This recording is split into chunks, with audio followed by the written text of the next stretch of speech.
আপনার হয়তো খেয়ালে আছে যে 2021 সালের যে বিধানসভা নির্বাচনটা কোভিড পিরিয়ডে হয়েছিল, তখন সুপ্রিম কোর্টের বিচারপতি সম্ভবত সঞ্জীব ব্যানার্জি, আমি যদি খুব ভুল না করি, তিনি বলেছিলেন যে এই পরিস্থিতিতে ভোট করা মানে কিন্তু মানুষকে 2021 কেন হয়নি সে প্রশ্ন না, আমরা করছি না। তারপর তো 4টে বছর কেটে গেছে। আপনি আমায় বলতে কোন দিন। নির্বাচন আটকে আছে না, না, বৈশাদা?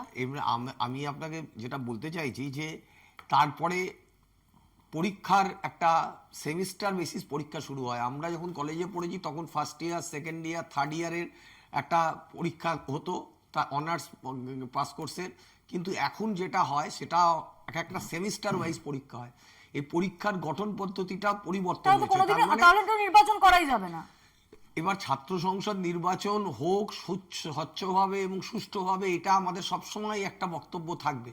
কিন্তু তার মানে এই নয় যে কলেজে ছাত্র সংসদ নির্বাচন হয়নি, তার দায় এবং দায়িত্ব ইউনিভার্সিটির কিছু নেই, ভাইস চ্যান্সেলরের কিছু নেই, চ্যান্সেলরের কিছু নেই।